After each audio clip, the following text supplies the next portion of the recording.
안녕하십니까. 이 저녁에도 천국을 향해서 힘차게 달려가시길 바랍니다.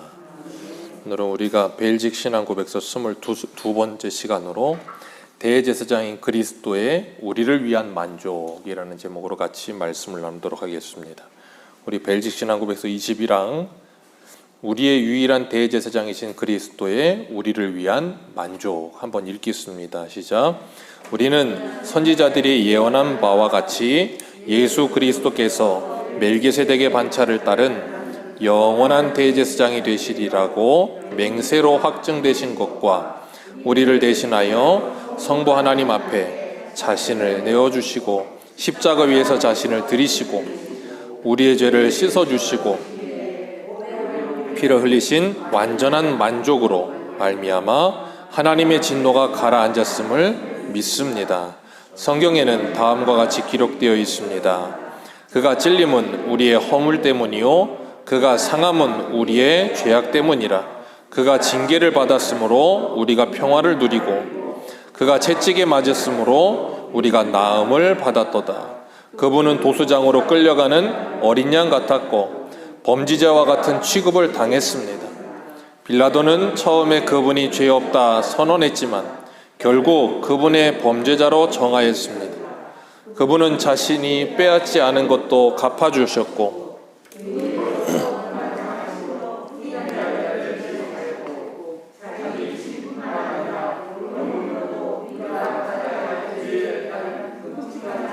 받으셨습니다. 이로 인해 그분의 고통은 마치 땀이 핏방울같이 될 정도였습니다. 그분은 나의 하나님 어찌하여 나를 버리시나이까 라고 부르짖으셨으며 이 모든 고난을 우리 죄 용서를 위해 견디셨습니다. 그러므로 우리가 사도 바울과 함께 예수 그리스도와 그의 십자가에 못 박히신 것 외에는 아무것도 알지 아니하기로 작정했다고 말하는 것이 옳습니다. 우리는 내 주 그리스도 예수를 아는 지식이 가장 고상하고 때문에 그를 위하여 모든 것을 잃어버리고 배설물로 여긴다고 고백합니다.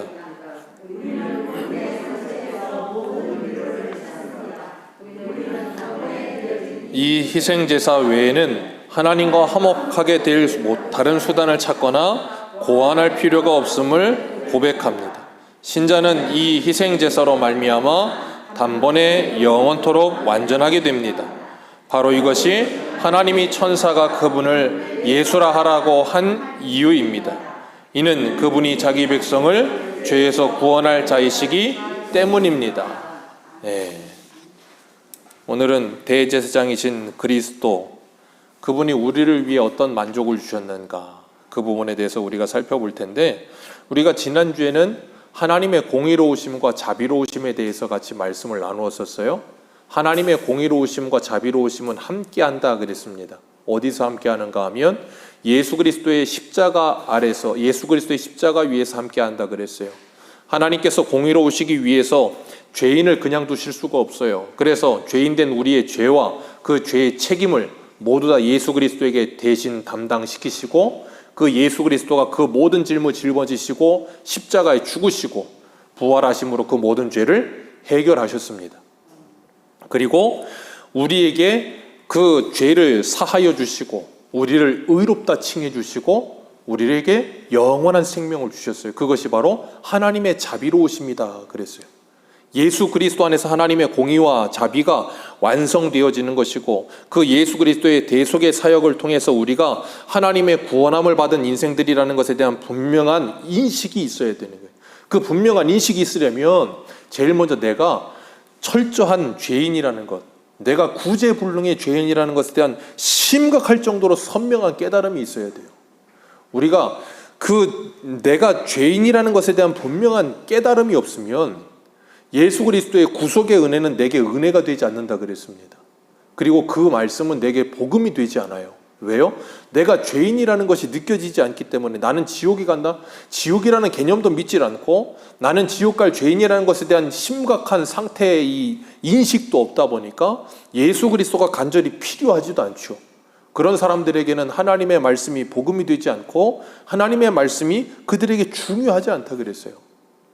그래서 로마서 3장 20절은 율법으로는 죄를 깨달음이라 그랬어요. 이 율법은 우리로 하여금 뭐하게 한다고요? 끊임없이 죄를 깨닫게 합니다. 그래서 갈라디아서 3장 24절은 율법이 우리를 그리스도께로 인도하는 초등교사가 되어 우리로 하여금 믿음으로 말미암아 의롭다함을 얻게 하려 함이라 그랬어요. 우리가 성경을 읽을수록 끊임없이 우리가 죄인됨을 철저하게 확인해요. 그리고 그것은 초등교사가 되어 우리를 누구에게로 인도한다고요? 예수 그리스도에게로 인도해요. 왜요? 우리의 죄를 해결할 수 있는 유일한 길은 예수 그리스도 외에 없기 때문에 그래요. 그러니까 하나님의 말씀을 통해 내가 철저한 죄인이라는 것이 인식이 되지 않는 사람은 절대 예수를 찾지 않습니다. 그 예수를 간절히 부르지도 않아요. 그리고 그 예수 그리스도에게서 죄의 용서함을 받는다는 게 뭔지도 몰라요. 그렇기 때문에 예수 그리스도를 필요로 하지 않게 되는 것이고, 그렇기 때문에 뭐 하게 되는가 하면 회개라는 것도 없는 거예요. 기억하십시오. 예레미야가 예레미야 애가에서 뭐라 그래요? 주여 우리를 주님께로 돌이켜 주옵소서. 그리하면 우리가 주님께 돌아가겠나이다 라고 고백한다 그랬잖아요. 그게 뭐예요? 그게 회개예요. 기억하십시오. 회개는 절대 사람이 할 수 없습니다. 이걸 분명히 기억하세요. 회개는 절대 우리가 못해요. 왜냐하면 죄라는 것이 분명하게 인식이 되고 인정이 돼야 회개라는 게 나오는 건데, 그 죄를 인정시키는 걸 누가 하시냐면 성령께서 하시는 거예요. 그래서 회개의 영을 불어넣어 달라고 기도한다는 게 뭐예요? 성령께서 내 안에 계셔서 하나님의 말씀으로 나를 선명하게 조명해 주셔서 내 안에 죄들이 선명하게 드러나지고 내가 얼마나 큰 죄인인지를 분명하게 깨닫게 하셔야 내가 뭐 하게 돼요? 회개하게 되는 거예요. 그러니까 회개도 내 마음대로 되지 않아요. 그래서 여러분들이 반성은 할 수 있을지 몰라도 회개는 사람이 할 수 있는 게 아니에요. 그러니까 세상 사람들이 그러잖아요. 사람은 절대 고쳐 쓰는 거 아니야. 사람은 잘 변하지 않아. 그러잖아요. 왜요? 사람이 반성은 해도 회개를 못하기 때문에 그런 거예요. 하나님의 강권적인 은혜로 말미암아 죄를 선명하게 팍 비추셔가지고 그것이 예수 그리스도를 십자가에 죽인 죄라는 것이 분명하게 인정이 될 때 철저하게 그 죄를 회개하게 돼요. 그러면 성도는 그 죄로부터 떠나게 됩니다. 정말로 떠나게 돼요. 그리고 그 죄와 철저하게 싸우기 시작하는 거예요. 그걸 회개를 통한 회심이 일어난다고 하는 거예요. 뭐예요? 마음이 돌이켜지는 거예요. 그게 하나님의 은혜인 거예요, 그게. 그런데 오늘날의 사람들은 절대 회개를 잘 안 해요. 왜 그래요? 죄에 대한 감각이 별로 없어요. 사람이 죄라는 것을 감각하려면 양심이 살아있어야 되거든요. 근데 이 양심이 굳어버리는 거예요. 죄를 한 번, 두 번 지을 때는 양심이 작용을 하는데 죄를 자꾸 반복하다 보면 이제는 그것이 죄라는 것이 잘 인정이 잘 안 돼. 인식이 잘 안 돼. 그러니까 뭐 하냐면 죄를 지었어도 내가 뭘 그렇게 크게 잘못했느냐 그런 소리를 하잖아요, 사람들 흔히. 정말로 큰 잘못을 한 건데도. 왜 그래요? 죄에 대해 무뎌졌기 때문에, 무감각하기 때문에. 그러니까 사람들이 죄를 짓고 있으면서도 그 감각이 별로 없어요.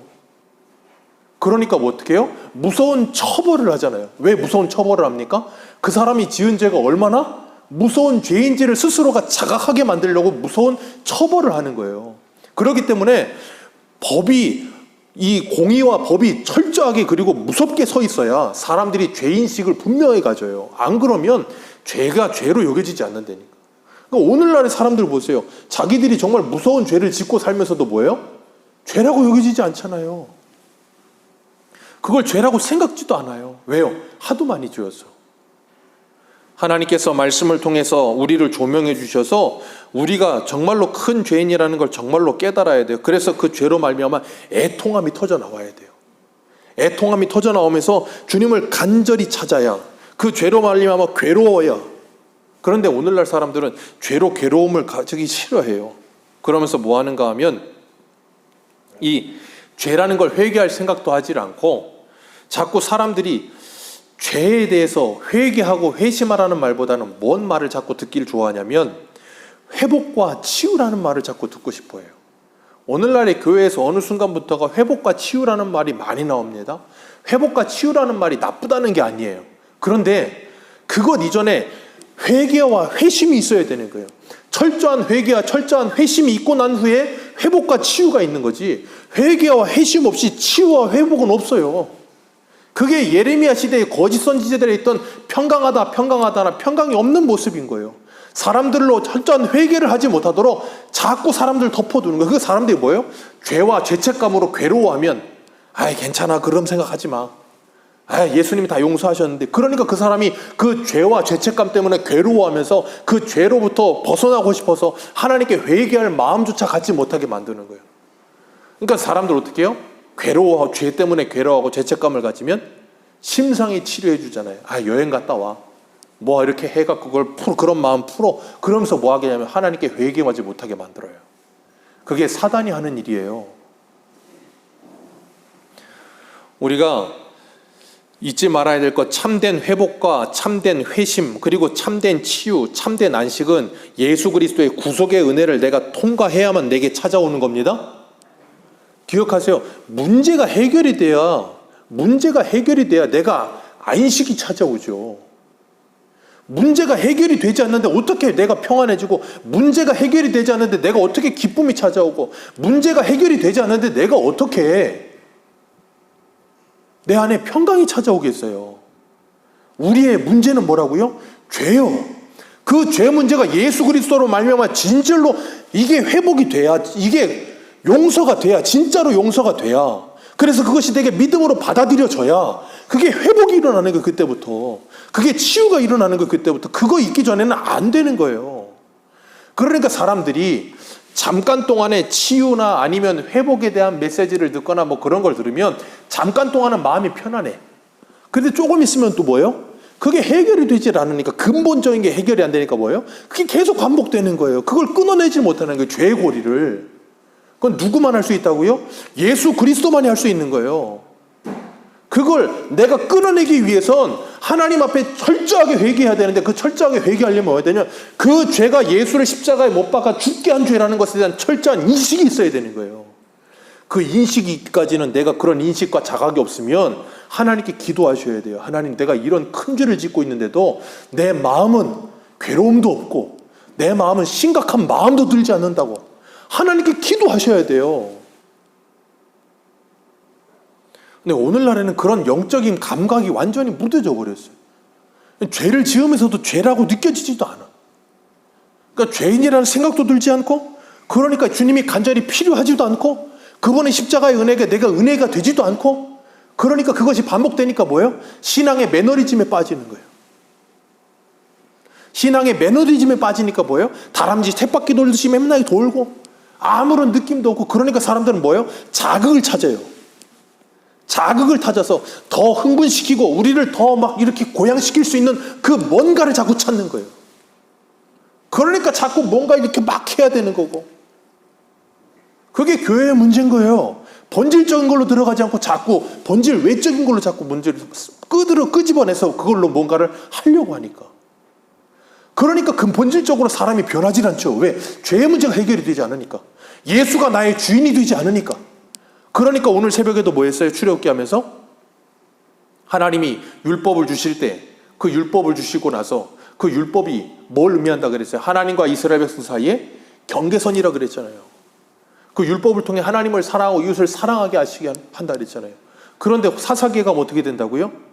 이스라엘에 왕이 없으므로 각자의 소견에 오른 대로 행하고 자기 마음대로 사는 거예요. 누구의 말씀대로 살지 않고 하나님 말씀대로 살지 않고, 하나님 말씀대로 사랑해야 되고 하나님 말씀대로 생활해야 되고 하나님 말씀대로 살아가야 되는데, 그 말씀은 없고 내 마음대로 사랑하고 내 마음대로 살고 내 마음대로 생각하고. 누가 하나님이에요? 내가 하나님 돼서 하는 거예요. 그건 그리스도인 아닙니다. 철저한 우상 숭배자지. 오늘날 교회 다니면서 그런 사람들이 얼마나 많은지 몰라요. 그걸 회개해야 되는 거 철저하게.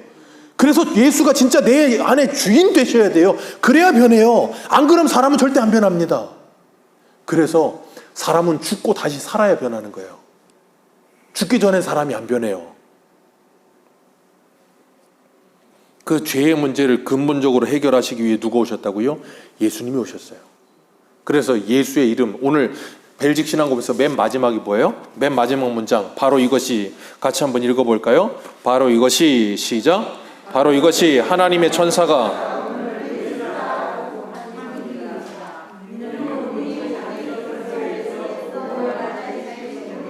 아멘. 예수가 뭐라고요? 자기 백성을 그들의 죄에서 구원할 자. 우리의 이 지긋지긋한 죄에서 구원할 수 있는 유일한 분은 예수밖에 없어요. 그것이 내게 정말로 믿어질 때 우리는 간절히 예수를 찾게 될 거예요. 근데 그게 믿어지지 않으면 어떻게 돼요?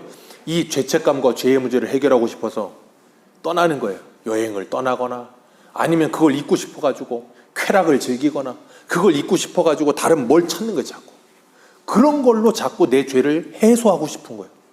그게 21세기의 면죄부라니까요. 그걸로 내 죄는 해결이 되지 않습니다. 예수님을 내가 정말로 만나야 돼요. 우리 그 CCM 중에 보혈을 지나 그거 있잖아요. 그 보혈을 지나가야 되는 거, 예수 그리스도를 통과해야 되는 거, 십자가를. 그걸 위해 예수님이 오신 거예요. 그러니까 오늘 본문을 보세요. 이사야 53장 4절 말씀 같이 한번 읽습니다. 시작.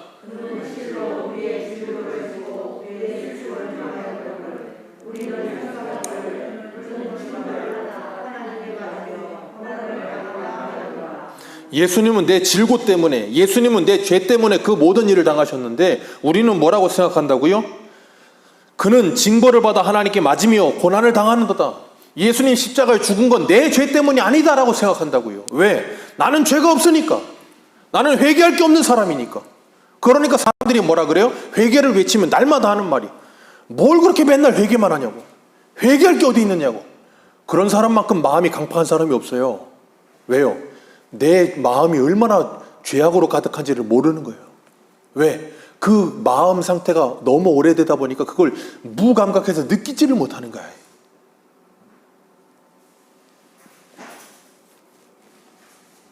예수님께서 십자가에 죽으심으로 우리의 모든 죄를 대신 지셨고 형벌을 받으셨고 우리를 죄에서 용서하시고 의롭다 해주시고 영원한 생명을 주셨다는 것이 우리에게 정말 복음이 되려면 정말 나의 죄 때문에 예수 그리스도가 십자가에 죽으셨다는 것이 믿어져야 돼. 지금도 끊어지지 않는 이 죄 때문에 예수님 십자가에 죽으셨다는 게 정말로 믿어져야 돼요.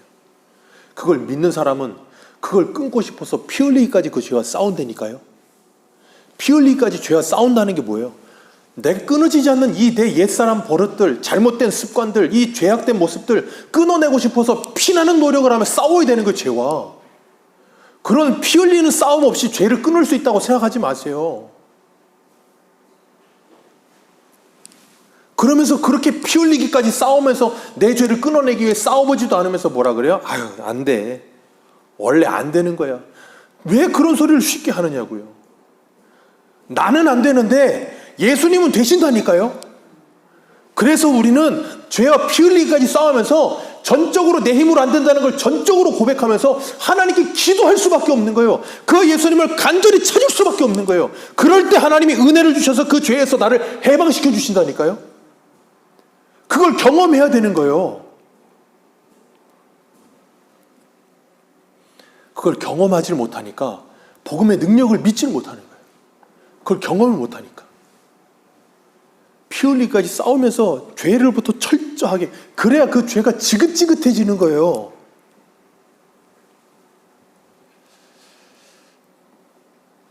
우리 오늘 본문 5절 같이 한번 읽어보겠습니다. 5절입니다. 시작. 그가 찔림은 우리의 허물 때문이요 그가 상함은 우리의 죄악 때문이라. 그가 징계를 받음으로 우리는 평화를 누리고 그가 채찍에 맞음으로 우리는 나음을 받았도다. 우리는 다 양 같아서 그릇 행하여 각기 제 길로 갔거늘 여호와께서는 우리의 모든 죄악을 그에게 다 담당시키셨도다. 그래서 예수 그리스도 때문에 우리에게 참된 만족이 찾아왔어요. 어떤 만족이요? 죄의 해결. 기억하십시오. 우리는 예수 그리스도 안에서만 만족이 있습니다. 그래서 이 세상의 사람들은 만족이 없는 거예요. 생각해 보세요. 이 세상 사람들은 뭘 가져도 만족이 없어요. 보세요. 여러분들이 어릴 때부터 그동안 가져왔던 모든 것들을 보세요. 만족이 있으세요? 예전에 우스갯소리로 그런 말을 했어요. 여러분들의 인생에 최고의 컴퓨터를 사려면 언제 사야 되는 줄 아세요? 여러분들의 인생에 가장 고성능의 최고의 컴퓨터를 사려면 언제 사야 되는 줄 아세요? 그 우스갯소리로 나왔던 말인데 언제냐면 죽기 전날. 죽기 전날 사면 내 인생의 최고의 컴퓨터를 산다는 거예요. 그 말은 뭐예요? 오늘 최고의 컴퓨터라고 산 게 몇 달 지나면 중고되는 거예요, 중고. 오늘 최고의 차라고 산 게 몇 달 지나면 중고됩니다. 오늘 최고의 옷이라고 산 몇 억 주고 산 옷이 몇 달 지나면 그냥 유행 지나서 끝나버리는 옷이 되는 거예요. 그러니까 뭐예요? 또 다른 거 사야 되고, 또 다음 거 사야 되고, 또 다음 거 사야 되고. 핸드폰도 2년이면 고장나게 만든대요. 2년 지나면 또 새 거 사야 돼요. 새 거 사면 또 만족을 누리는데 몇 달 못 가죠. 차도 마찬가지고 집도 마찬가지고. 이 세상에 어떤 게 만족이 옵니까? 어떤 것도 만족 없어요. 잠깐의 만족은 있어요. 잠깐의 만족도 없으면 사람들이 그런 거 안 하죠. 잠깐의 만족을 준단 말이에요. 그게 누가 하는 거냐면 사단이 장난질하는 거예요. 우리에게 잠깐의 만족이 있게 만들어서 그것에 대한 갈급함이 계속해서 있게 만드는 거예요. 그러니까 그걸 자꾸 쫓게 만들어요. 그러니까 세상 사람 일평생 그 소유를 위해서 계속 쫓다가 죽는 날까지 그거 하다 가잖아요. 그런 인생들 얼마나 불쌍합니까? 그러니까 뭐해요? 만족이 없으니까 옆에 사람하고 나랑 비교하는 거예요. 그때부터.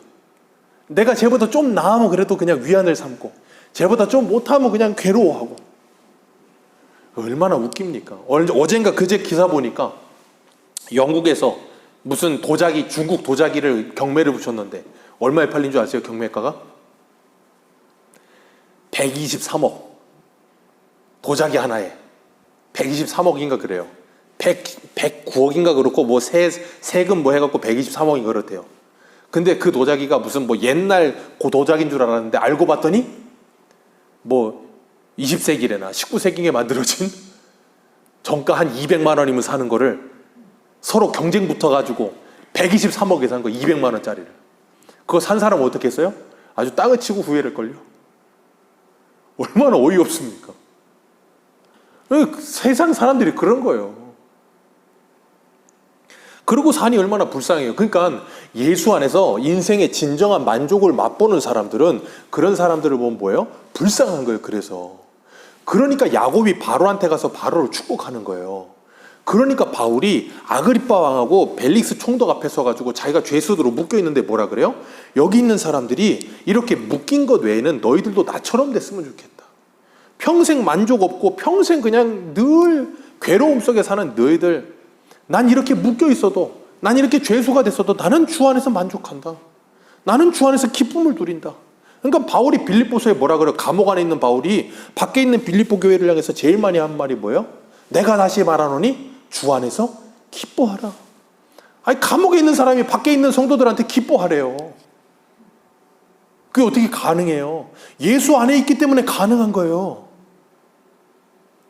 우리가 예수를 믿는다는 건 그런 기쁨을 맛보면서 그런 만족을 맛보면서 사는 거예요. 그걸 맛보아야 세상 사람들한테 그걸 전하죠. 그러니까 수가성 여인이 물 들어왔다가 예수님을 만나고 그걸 맛보고 나니까 어떻게 해요? 자기가 물 들어왔던 물동이를 내던지고 마을로 들어가서 사람들을 와보라 그러잖아요. 우리 이 벨직 신학업에서 첫 번째 문장 같이 한번 읽어보겠습니다. 첫 번째 문장입니다. 시작. 우리는 선지자들이 예언한 바와 같이 예수 그리스도께서 멜기세덱의 반차를 따르는 영원한 대제사장이 되리라는 맹세로 확증되신 것과 우리를 대신하여 성부 하나님 앞에 자신을 내어주시고 십자가 위에서 자신을 들이시고 우리의 죄를 씻어주시기 위해 보배로운 피 흘리신 완전한 만족으로 말미암아 하나님의 진노가 가라앉았음을 믿습니다. 이게 바로 예수 그리스도께서 하신 하나님께 드리는 만족이에요. 그러니까 하나님은 예수 그리스도께서 십자가에서 우리를 위해 대신해서 죽으심으로 말미암아 하나님의 모든 진노가 뭐 하셨어요? 만족하신 거예요. 그래서 그 모든 게 뭐 하신 거예요? 풀리신 거예요. 누구 안에서? 예수 그리스도 안에서. 그렇기 때문에 예수 그리스도 안에 있는 사람만 하나님의 진노가 없는 거예요. 그렇기 때문에 예수 그리스도께서 그 모든 일을 행하셨는데 그분이 누구의 반차를 따라오신 영원한 대제사장이라고요? 멜기세덱의 반차를 따른. 우리가 구약 성경을 보면 흔히 제사장은 어디 족속에서 나옵니까? 레위 족속에게서. 아론의 후손이 제사장의 지파를 다 마칩니다. 레위 지파들이. 그런데 여기 보면 그 레위 지파에게서 오지 않고 멜기세덱의 반차를 따른 제사장이다 그랬어요. 성경에 이 멜기세덱이 나오는데 제일 첫 번째 나오는 데가 창세기 14장이에요. 아브라함의 조카가 롯이 이 그돌라오멜 왕아가 네 나라 왕이 와가지고 다 바벨론, 어디예요? 바벨론이 아니고 소돔과 고모라를 다 점령하고 거기 있는 사람들 다 데리고 갈 때 쫓겨갔단 말이야. 잡혀갔단 말이야. 아브라함이 자기 집에서 길러온 318명 데리고 쫓아가서 그 네 나라 왕을 이기고 데리고 와요. 데리고 오다 누굴 만나요? 이 멜기세덱을 만나요. 그래서 거기서 11조를 드리잖아요. 11조를 드리고 오게 되는데 신약에 보면 어디 나오냐면 이 히브리서에 나옵니다. 우리 히브리서 한 군데 보겠습니다. 히브리서 7장. 멜기세덱에 대해서 나오는데 히브리서 7장 한번 보겠습니다.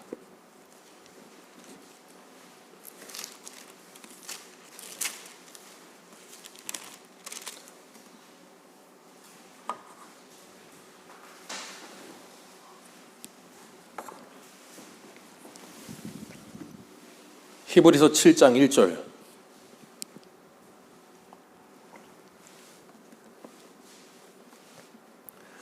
우리 다 찾으신 줄 알고 1절부터 3절까지 읽겠습니다. 시작.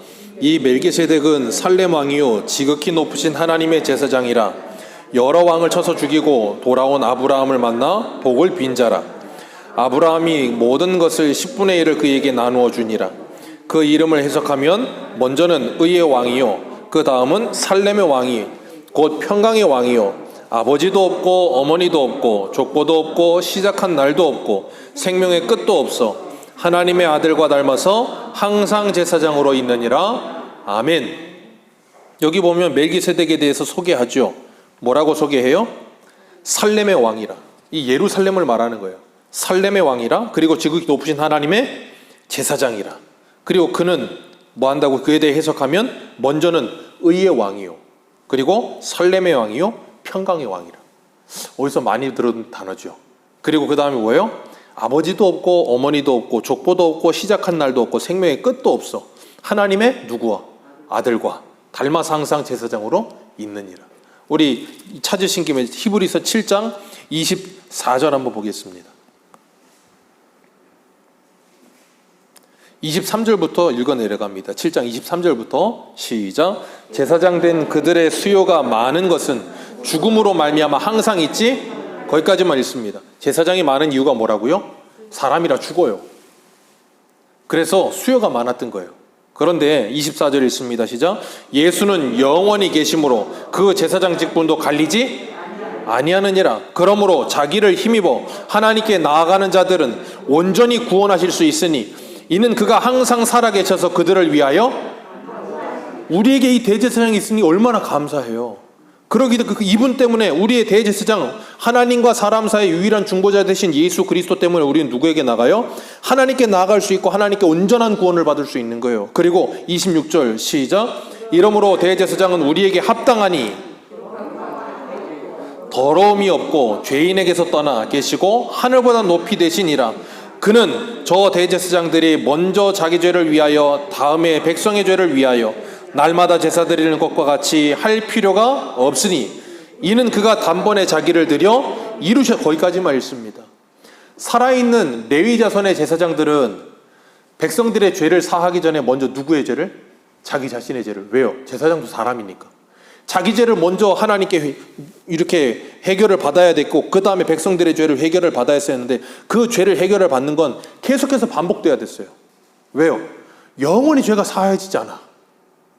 그랬는데 27절에 보면 그 예수 그리스도는 단번에 자기를 드려 이 모든 걸 뭐 하셨다고요? 완성하셨어요. 그래서 우리에게 더 이상 제사가 있어요? 없어요? 없어요. 예수님이 완성하셨다니까요. 그리고 28절 같이 읽습니다. 시작.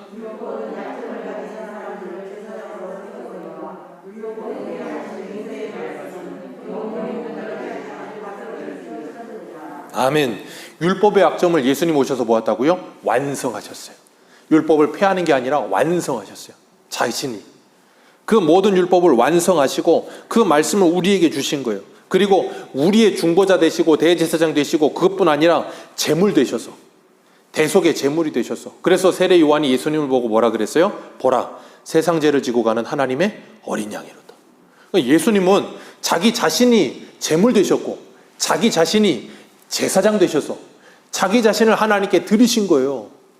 홀로 제사장이고 홀로 제물 되셔서 그 모든 일을 완성하신 거예요. 그래서 예수님 십자가에서 마지막에 뭐라 그러셨어요? 다 이루었다. 그게 뭐예요? 다 지불되었다. 무엇이 지불돼요? 우리의 죄의 값이 다 지불되었다는 거야, 하나님께. 그렇기 때문에 예수 그리스도께서 그 모든 일을 행하심으로 하나님의 진노를 만족시키셨고 우리를 구원해 주심으로 우리에게 참된 만족을 주신 거예요. 그래서 우리의 일만하게 뿌리가 해결되는 거예요. 일만하게 뿌리가 뭐예요? 돈을 사랑함이 일만하게 뿌리라 그랬고 야고보서 1장은 뭐라 그래요? 욕심이 잉태한 즉 죄를 낳고 죄가 장성한 즉 사망을 낳느니라. 일만하게 뿌리가 뭐예요? 욕심이요. 아담과 하와가 에덴 동산에서 왜 선악과를 따먹었어요? 욕심 때문에요. 모든 죄의 근원이 뭐라고요? 욕심이요. 사람이 왜 만족을 누리지 못해요? 욕심 때문에요. 생각해 보세요. 욕심 때문에 만족이 없는 거예요. 감사가 없는 이유, 만족이 없는 이유, 욕심 때문인 거예요. 내가 무엇인가 더 가지려는 욕심이 사라지는 순간 사람은 만족이 찾아옵니다. 그때부터 사람은 감사가 찾아와요. 그래서 인생을 지긋이 산 사람들이 자연에 가가지고 세상에서 젊을 때 치열하게 살다가 이놈의 세상 싫다 그러고 떠나서 자연 가가지고 막 꽃 키우고 산에다가 뭐 심고 그러면서 분들이 뭐라 그래요? 그런 분들 보면 나는 자연인다에 남자분들만 나오는 게 아니고 여자분들도 그런 분들 나오더라고 가끔. 그러면서 하는 말이 참 내 생활에 행복하고 만족을 느낀다고. 왜요? 욕심을 내려놓으니까. 욕심 하나만 내려놔도 그게 완전히 내려놔지진 않아요. 왜? 예수 그리스도를 믿고 성령으로 말미암아 충만해지지 않으면 사람은 자신의 욕심을 완벽히 내려놓을 수는 없어요. 그런데 사람이 그냥 자기의 욕심 조금만 내려놔도 그렇게 만족이 찾아오는데 예수 그리스도로 말미암아 우리의 모든 죄의 뿌리가 그 욕심이 다 제거되어지고 성령으로 말미암아 하나님의 은혜로 내 안에 가득히 채워지면 제가 주일날 오전에도 말씀드렸잖아요. 우리는 비우는 사람들이 아니라고 가득히 채우는 사람들이라 그랬잖아요. 그러니까 내가 하나님으로 가득히 채우고 은혜로 가득히 채우지 않으면 자꾸 사람은 뭐 하게 되냐면 다른 걸 갖다 채우려고 들어요. 그걸 우상 숭배라고 하는 거예요. 그걸 욕심이라고 하는 거예요.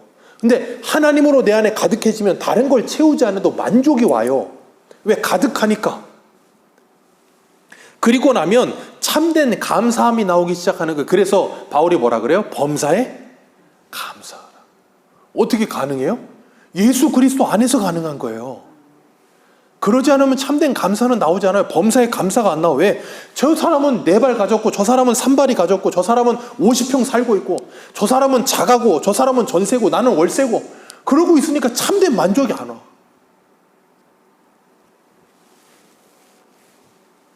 얼마나 불쌍합니까? 그런 거 가지고 만족을 찾으려고 하니. 근데 그런 거 가지고 나면 만족이 올 줄 알았는데 가져도 만족이 안 오네. 얼마나 불쌍해요. 그동안 젊은 날 다 고생해갖고 열심히 해온 게 결국 이거니. 그러니까 사람이 뭐예요? 공허해지는 거예요. 얼마나 불쌍해요. 예수님은 그런 우리를 구원해 주시는 분이라니까 거기서. 참된 만족을 줘요. 그래서 바울이 뭐라 그래요? 우리가 이 땅에 아무것도 가지고 온 것이 없음에 아무것도 가져가지 않는다. 그러니 먹을 것과 입은 것이 있는 줄 알고 족한 줄 알면 경건에 큰 유익이 있느니라. 하나님이 우리에게 주시는 것으로 만족하고 감사하기 시작하면 경건에 큰 유익이 있느니라. 하나님이 내게 주신 현실을 만족하고 감사하면 경건에 큰 유익이 있느니라. 그러나 그걸 만족하지 못하고 일만하게 뿌리가 되는 그 욕심에 사로잡히면 많은 것에 찔리며 자기가 믿음이 후퇴하여 떨어지게 되느니라 그러시잖아요.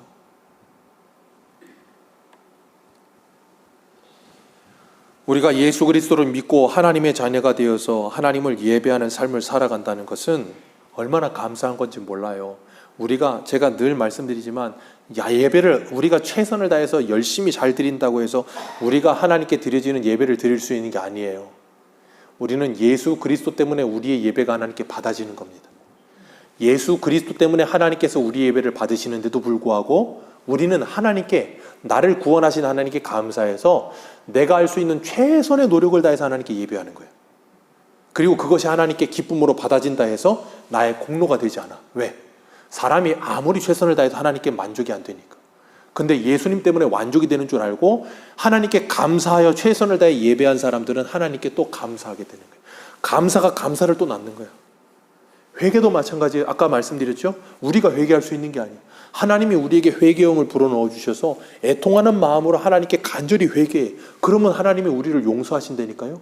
우리가 애통하면서 간절히 하나님께 회개했기 때문에 용서되는 게 아니에요. 누구 때문에? 예수 그리스도가 우리의 죄를 대신하여 지시고 십자가에 죽으시고 부활하셨기 때문에, 그 예수 그리스도 때문에 우리의 죄가 용서함을 받는 거예요. 지금도 우리가 회개하면 용서함 받는 건 내가 회개했기 때문이 아니에요. 잘 들으셔야 돼요. 내가 회개해서 용서함 받는 게 아니고 예수님 때문에 용서받는 거예요. 그런데도 불구하고 우리는 내 죄 때문에 괴로워하며 하나님께 엎드려서 이 죄를 용서해달라고 기도하게 되는 거예요. 그럼 하나님이 예수 그리스도 때문에 우리를 뭐 하시냐고요? 용서해 주시는 거예요. 그럼 우리는 왜 간절하고 갈급하게 하나님께 회개하는가? 내 죄가 뭔지를 알았기 때문에. 그래서 성도에게는 간절함이 나오는 거예요. 그래서 간절히 예배하는 이유, 간절히 회개하는 이유. 그걸 모르면 자꾸 공로가 들어가는 거예요. 내가 이렇게 했는데 하나님 어떻게 나한테 이러실 수가 있어요? 라고밖에 안 나오는 거예요. 자꾸. 그러면 정말로 힘들어져요. 그러면. 그러니까 우리가, 제가 가끔 그런 말씀 드리잖아요. 우리의 신앙생활은 한 발자국도 성령 의지하지 않고는 한 발자국도 걸어갈 수가 없다고 말하는 이유 혹이 있는 거예요. 우리가 비슷하게 카피해서 하나님의 은혜로 신앙생활하는 사람을 비슷하게 따라 할 수는 있어요. 근데 그게 오래 가지 못해요. 왜? 내 힘으로 하니까.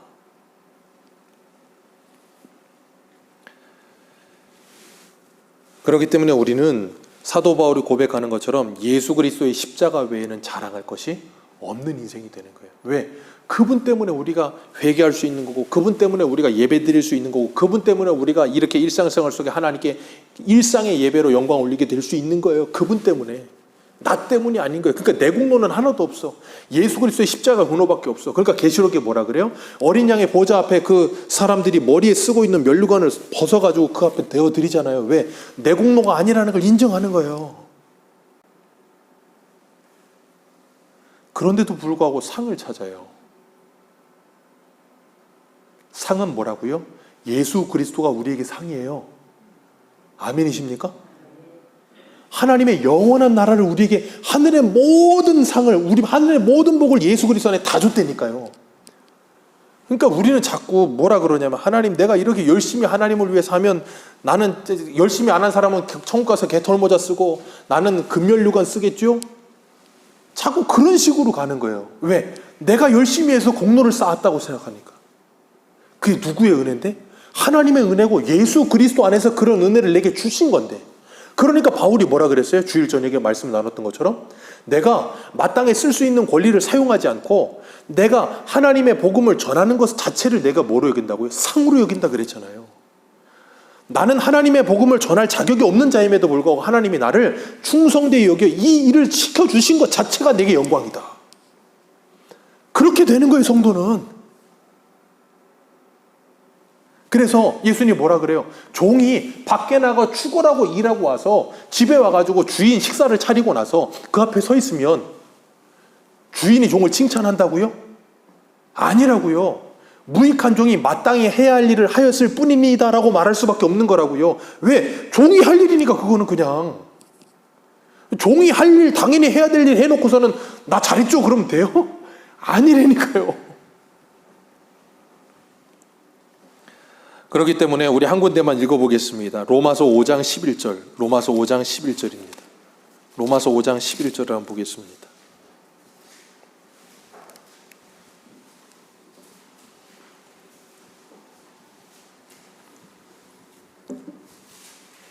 로마서 5장 11절.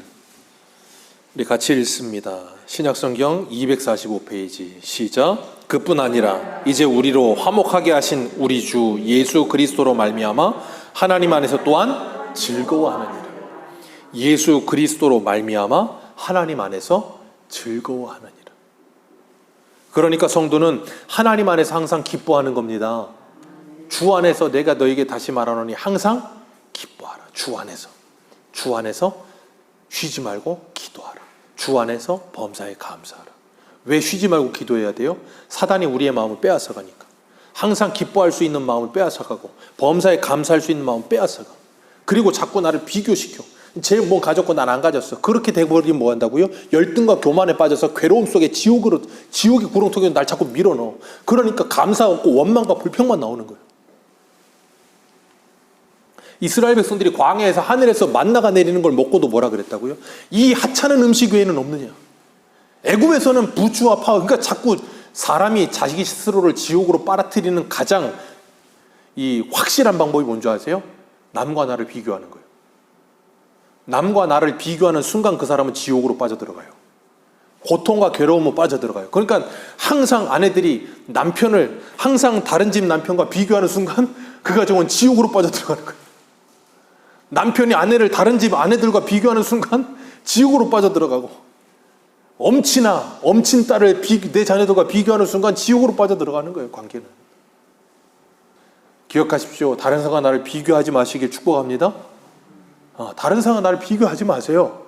산은 산이고 물은 물이에요. 그 어떤 중님께서 하셨잖아요. 산은 산이요 물은 물이라. 나는 나예요. 나는 이 전 세계에 유일하게 하나밖에 없는 나라고요. 하나님이 나로서 완전하게 하셨어요. 다른 사람과 나를 자꾸 비교하면서 자꾸 비교의식 속에 빠져들지 마세요. 하나님이 내게 주신 것으로 만족하시고, 하나님이 내게 주신 것으로 기뻐하시고, 하나님이 내게 주신 것으로 감사하면 되는 거예요. 우리 고린도전서 7장 한번 볼까요? 고린도전서 7장입니다.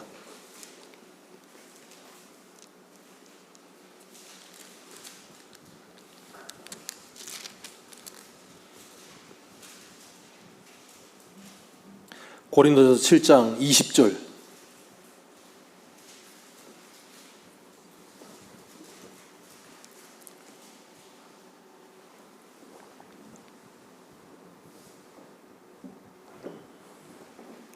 (7장 20절부터) 읽어 내려갑니다. 시작. 각 사람은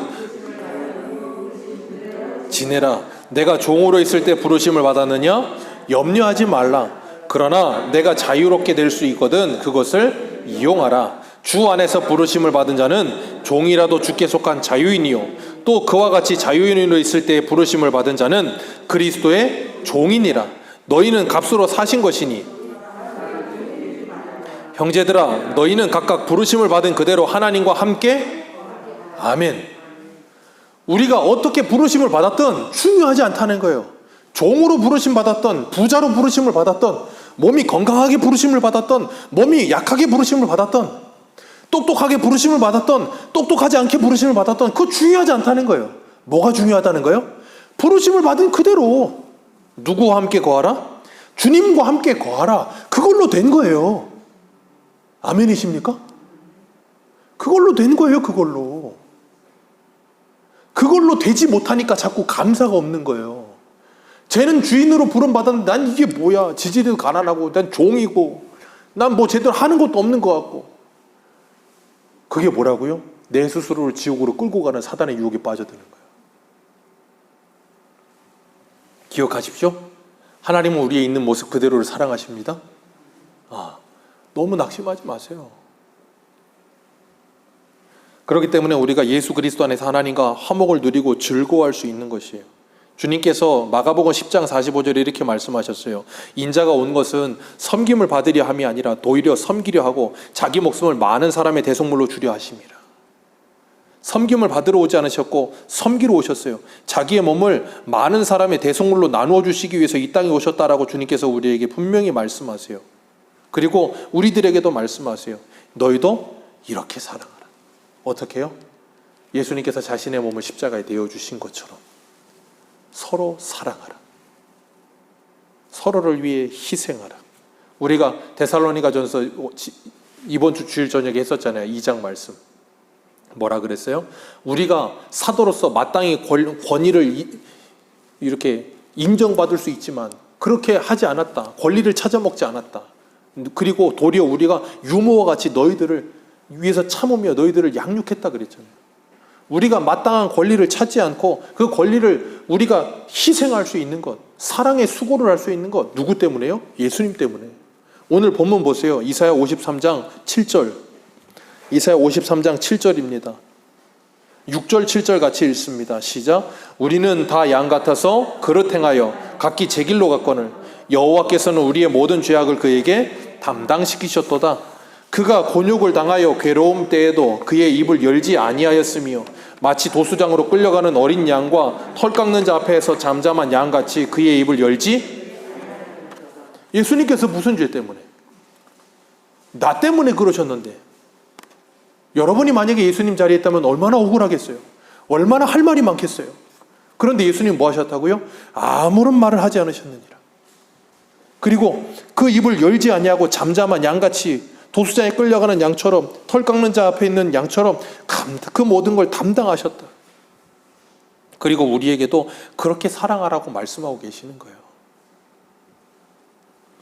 우리가 하나님의 말씀에 그렇게 순종하는 삶이 우리 안에 나타날 수 있게 되시기를 축복합니다.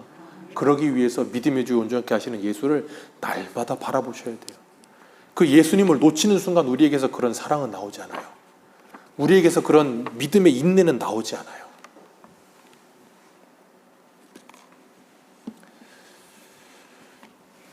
그렇기 때문에 우리가 그 십자가의 은혜를 늘 기억해야 돼요. 우리 벨직 신앙고백서 두 번째 단락, 성경에는 한번 같이 읽어볼까요?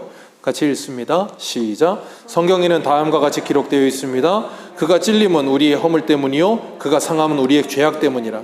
그가 징계를 받음으로 우리가 평화를 누리고 그가 채찍에 마름으로 우리가 나음을 받았다. 주님께서 징계를 받음으로 우리가 하나님과 평화를 누리게 됐어요. 주님께서 채찍에 맞음으로 우리가 고침받게 됐습니다. 십자가의 은혜 때문에 우리가 그렇게 되어진 것이다 라고 우리에게 분명히 말씀하세요. 그리고 세 번째 단락, 그러므로 같이 읽습니다. 시작. 그러므로 우리가 사도 바울과 함께 예수 그리스도와 그가 십자가에 못 박힌 것 외에는 아무것도 알지 않기로 작정했다. 말하는 것이 옳습니다.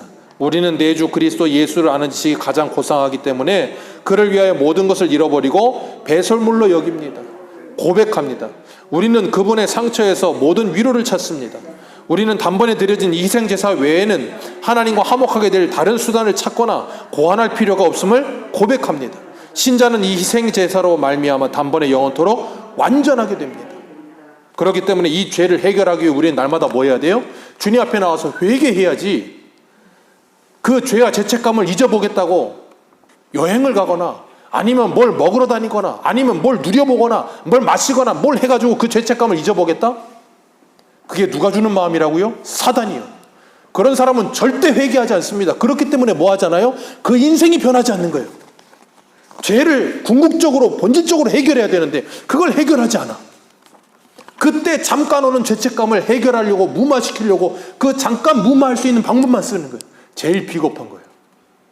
그 죄와 직면하시고 그 죄 때문에 가슴 아파하시고 그 죄 때문에 애통하시고 그리고 그 죄를 해결할 수 있는 유일한 분이신 예수님께 오셔서 철저하게 회개하셔야 돼요.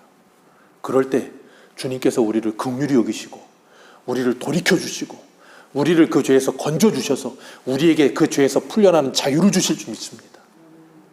주님은 그거 하러 오셨다니까요. 우리가 주님께 모든 걸 다 맡기고 SOS 치기만 하면 돼요. 근데 그걸 안 하는 거예요, 사람들이.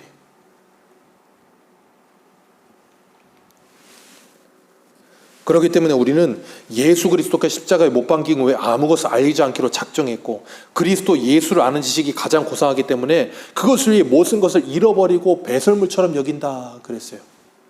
그렇기 때문에 성도는 기쁨의 근원이 하나님인 거예요.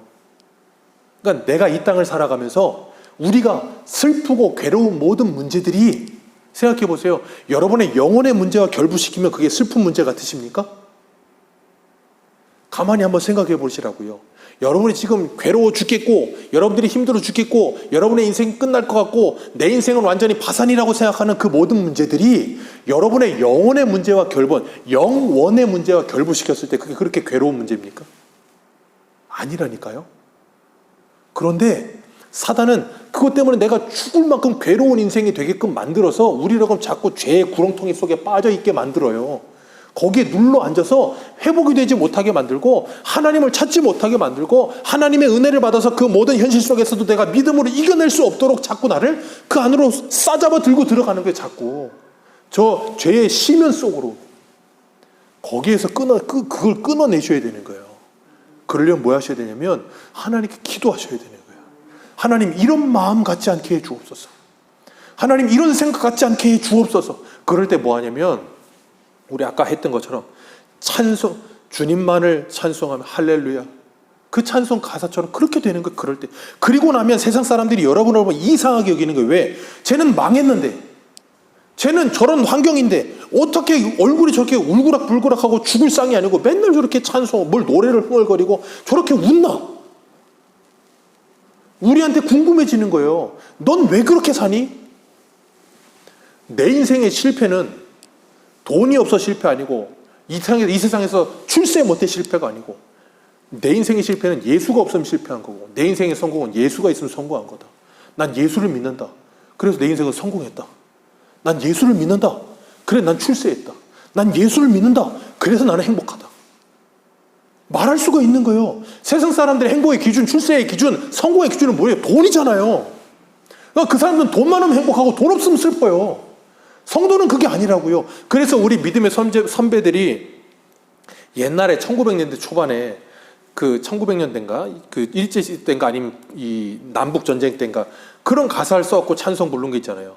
세상 사람 날 부러워 아니하여도 나도 역시 세상 사람 부럽지 않아. 그 찬송이 나오는 거예요. 세상 사람은 나를 보면 안 부럽고 나도 세상 사람 보면 안 부러운 거예요. 그게 바울이고 그게 야곱이에요. 예수님은 우리를 그런 자유를 주시려고 오셨어요. 그런 자유를 주러 오셨다고요. 생각해 보세요. 이건희 회장도 그냥 가더라고요. 예전에 알렉산더가 그 넓은 제국을 만들어 놓고 33살인가요? 단명했잖아요. 그때 알렉산더가 유언이 뭐였어요? 내 관에 구멍을 내서 양손을 내보여라 그랬어요. 뭐예요? 나 빈손으로 간다. 그거 보라는 거예요. 우리는 이 세상에 잠시 있다 갑니다. 이 땅에 있는 거 하나도 못 가지고 갑니다. 어떤 것도 못 가져가요. 그 임시적이고 잠깐 있다가 없어질 그런 것들 때문에 여러분들의 인생이 망가지거나 여러분들의 인생이 막 로켓을 타고 올라가거나 그러지 마시고 사도 바울이 고린도전서에 뭐라 그래요? 모든 것을 다 쓸 것처럼 쓰지 말고 그런 표현을 쓰잖아요. 이 땅에 있는 모든 것들 하나님이 나에게 맡기신 잠시 있다가 갈 것들이다. 그렇기 때문에 그것이 조금 없으면 불편하긴 해도 그리고 때로는 속상하긴 해도 그 속상함이 계속 가지 마세요. 제 예전에 서울에 있을 때 전도사로 있을 때 그 교회 담임 목사님 큰딸이 유학을 하고 왔는데 외국에서 사귄 친구가 있었어요. 남자였는데 그 친구가 놀러 온 거예요. 한국에. 왔다가 여기 잠깐 들렀어요. 친구 집이라고. 그 왔을 때 그때 당시에 고가의 노트북이었거든요. 근데 그 노트북을 누가 고장 낸 거야. 그랬더니 이 사람이 하는 말이 뭐냐면 신의 뜻이라고. 걔가 알라를 믿어요. 이슬람이야. 근데 저는 거기에서 굉장한 도전을 받아 충격이고 왜냐하면 고가의 노트북을 또 고장냈어. 그럼 어때요? 순간적으로 우리는 열받고 화가 나야 돼요. 그리고 물어내 그래야 돼. 근데 걔는 부자인 것도 있지만 이건 알라의 신의 뜻이라고. 어쩌겠느냐고. 그게 약간 힌두교와 이슬람의 짬뽕이냐 그런 이상한 운명론과 그런 게 섞여 있긴 하지만 우리는 하나님을 믿는데 왜 저 사람들보다 못할까 하는 충격이 빠진 적이 있어요. 한번. 여러분, 여러분들의 인생에 있어서 영원한 건 없습니다. 여러분의 믿음만이 영원해요. 하나님과 함께 살아온 여러분들의 이 믿음의 삶만이 영원합니다. 주님께서 그것을 위해 우리에게 오셨고 우리를 구원해 주셨고 우리에게 참된 만족을 주셨어요. 하나님께 만족을 주셨고 우리에게 만족을 주셨어요. 그 주님 주신 만족을 여러분의 일상 속에서 누리며 사시기를 주님의 이름으로 축복합니다. 그래서 우리는 날마다 성령의 충만을 기도하셔야 돼요. 기도하겠습니다.